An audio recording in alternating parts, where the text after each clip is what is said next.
पंच परमेष्टि भगवंतों की, गणाचार्य भगवान विराग सागर जी महामुंडराज की, पट्टाचार्य भगवान गुरुवर विशुद्ध सागर जी मुंडराज की।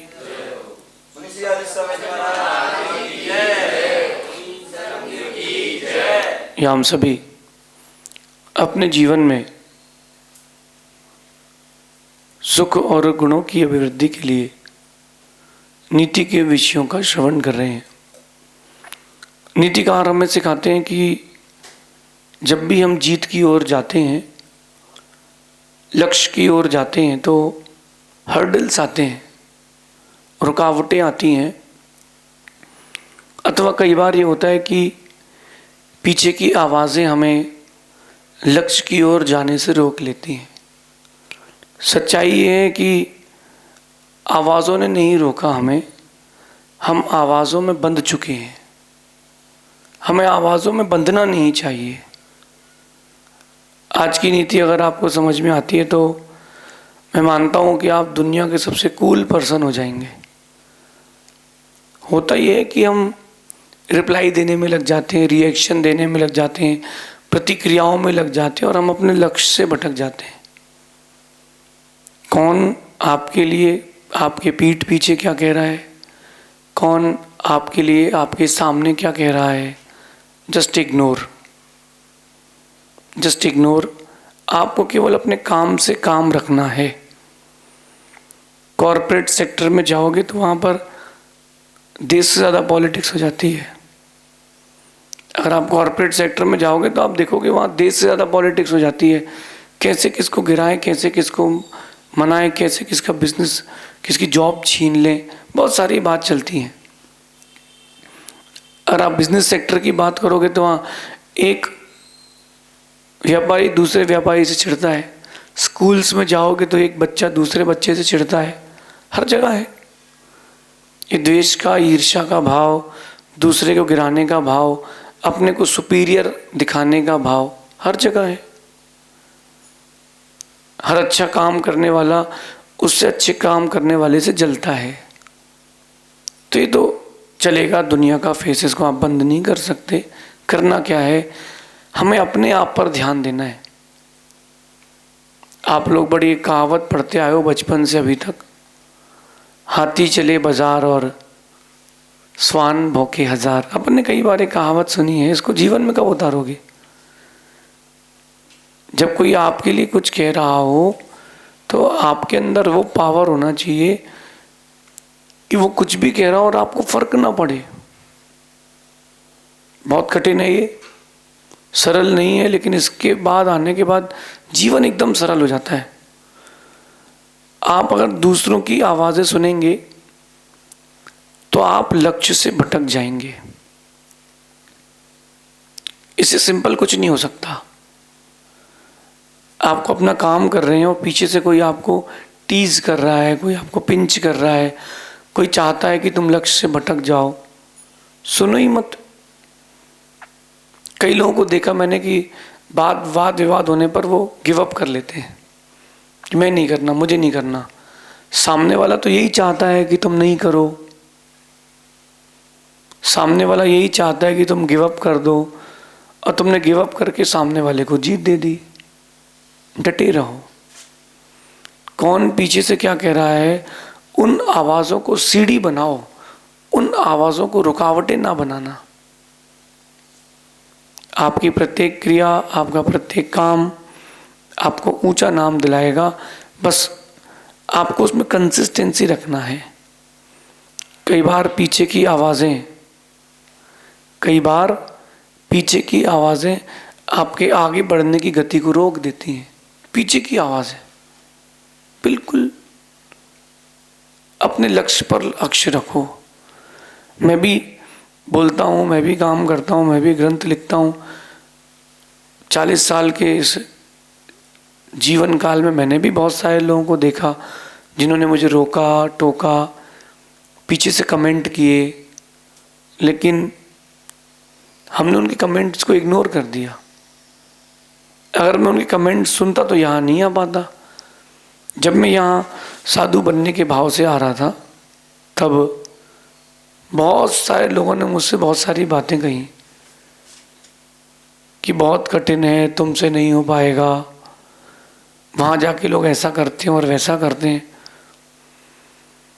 मैंने कुछ रिप्लाई दिए ही नहीं।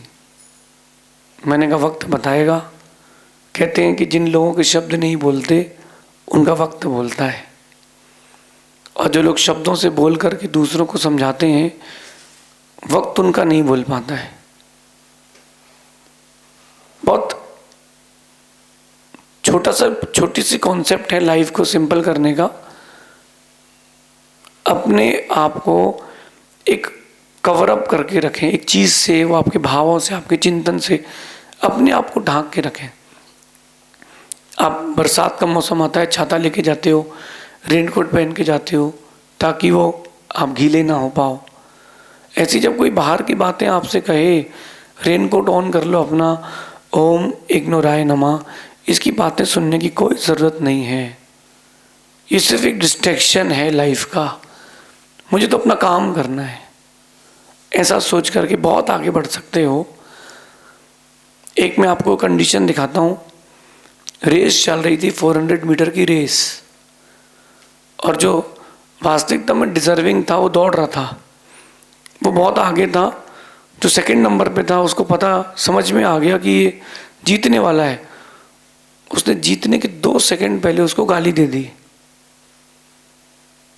और माता पिता के लिए उसके कुछ गलत कह दिया। वो फ्रैक्शन ऑफ सेकंड के लिए मुड़ करके देखता है, इतने में सेकंड वाला फर्स्ट आ जाता है। अब तुम रेस जीतने के बाद उसको मारो पीटो, उससे क्या मतलब, जीत तो वो गया। आप लोग भी यही करते हो। जब आपकी लाइफ में ये सब चीज़ें होती हैं तब आप क्या करते हो, दूसरों की आवाज़ें सुन करके वहीं रुक जाते हो। रुकना नहीं है।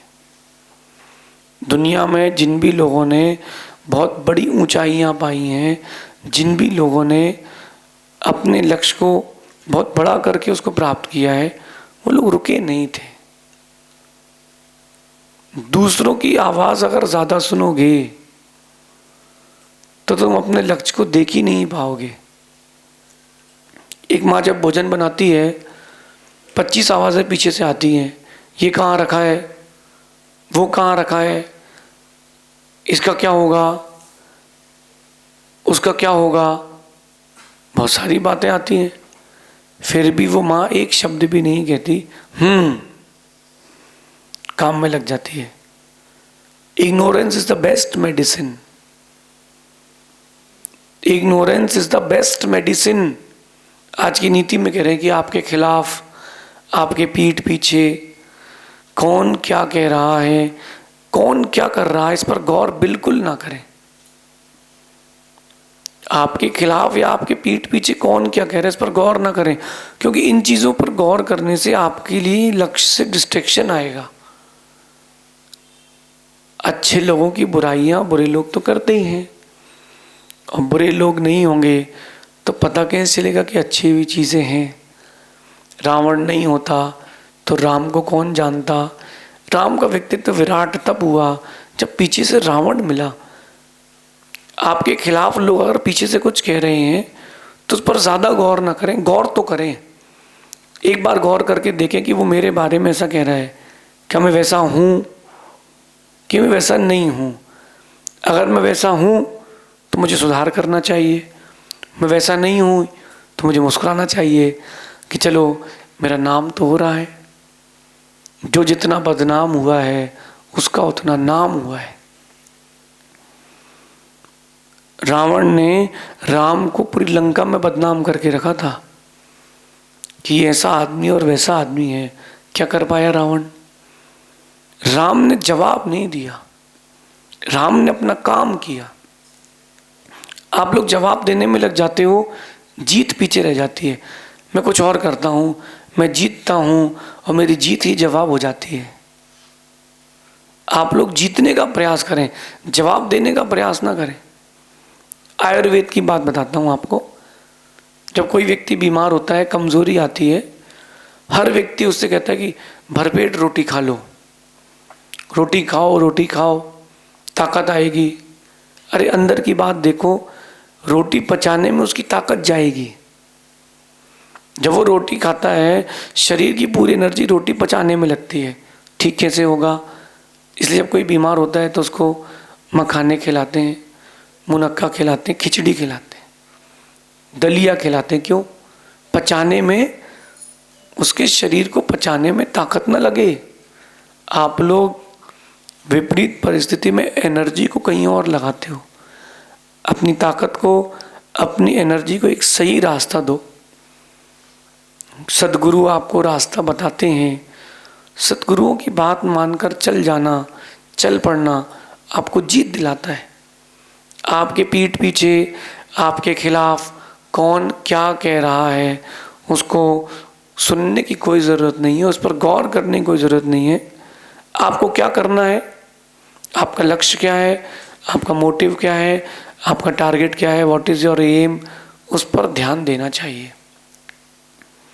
हम उन चीज़ों में उलझ जाते हैं जो उलझने की नहीं है, जो उलझने की नहीं है। आप अपनी लाइफ में देख लो, जब कभी एक नंबर से टॉप करने से रह गए हो, कोई बहुत बड़ा टेंडर आपके हाथ से निकल गया हो, जस्ट एक कारण, जस्ट एक बात, आपने एंड टाइम पर आकर के डिस्ट्रैक्शंस को स्थान दे दिया था। बिल्कुल मत दो स्थान। एक माँ रोटी बनाती है, रोटी बनाते बनाते उस माँ ने देखा कि एक रोटी जल गई। रोटी बनाते बनाते उस माँ ने देखा कि उसकी रोटी जल गई। अब रोटी तो जल गई, जली हुई रोटी को देखते रहेंगे या अपनी गलतियों को ही देखते रहेंगे तो आगे कैसे बढ़ेंगे? Leave the past. अगर आप जीत रहे हो, अच्छे कामों में लग गए हो और आप अपना लक्ष्य प्राप्त करने ही वाले हो, पीछे की बातें कोई आपसे दोहराए, पीछे की बातें आपके दिमाग में आए, ओम इग्नोराय नमः करते जाए।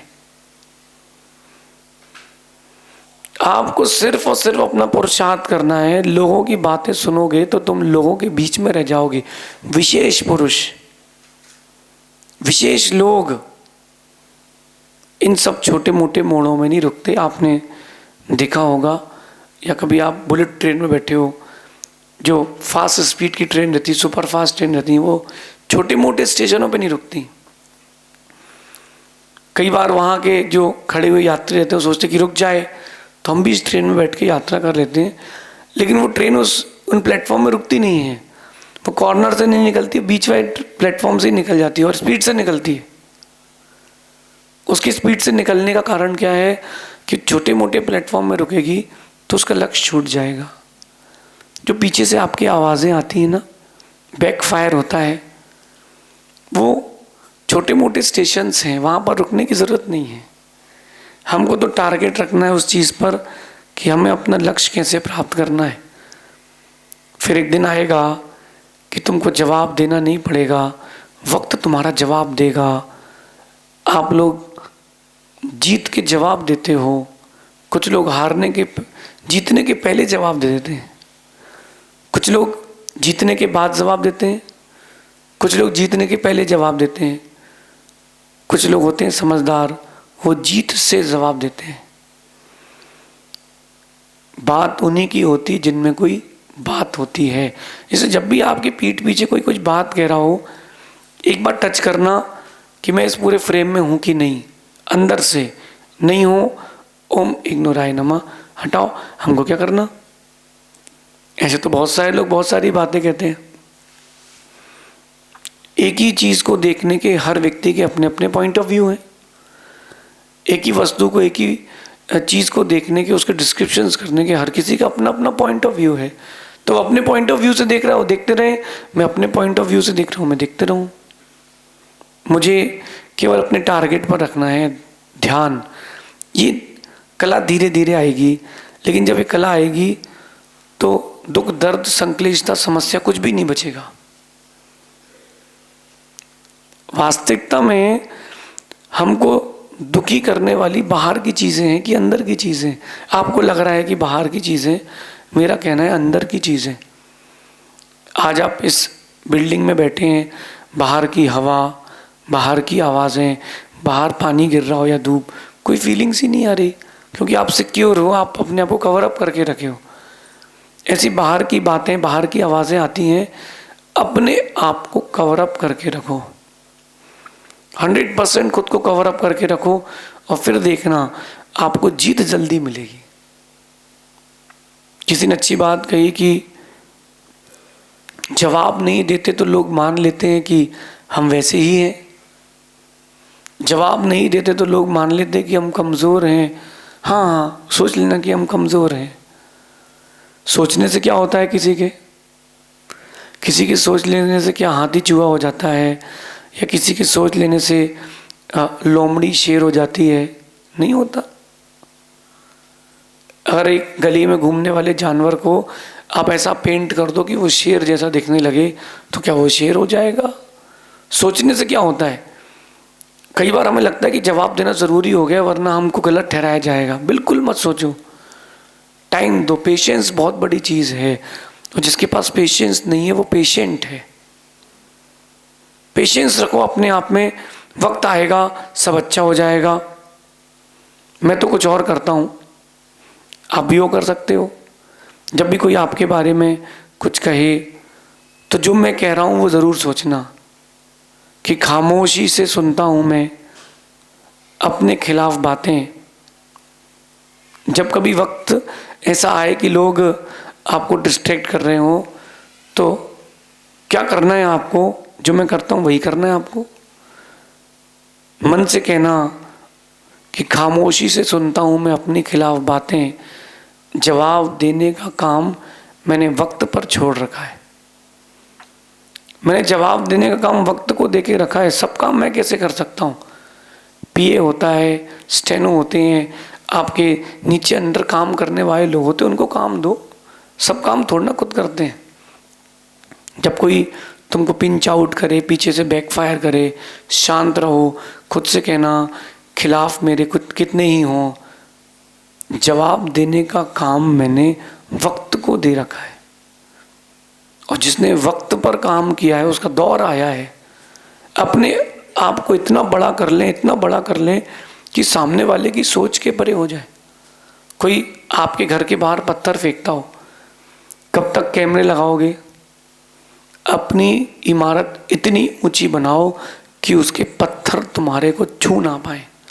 अपने व्यक्तित्व को इतना विशद बनाओ, इतना साफ बनाओ, इतना बड़ा बनाओ, इतना अच्छा बनाओ कि उसकी की गई निंदा भी तुम्हारे व्यक्तित्व के सामने बौनी हो जाए। उसकी फेंकी गई धूल भी उसके ही मुख पर जाए, तुम्हारे मुख पर ना आए। सफल होने के लिए दुनिया की आवाज़ें ना सुने, खामोशी से सुने अपने खिलाफ बातें, खामोशी से सुने अपने खिलाफ बातें। जवाब देने का काम वक्त पर छोड़ दें। आपकी सफलता आपका जवाब देगी। पहले जवाब दोगे तो सफलता आपके हाथ नहीं मिलेगी, ऐसा समझना। शेष आगे देखेंगे। भगवान महावीर स्वामी की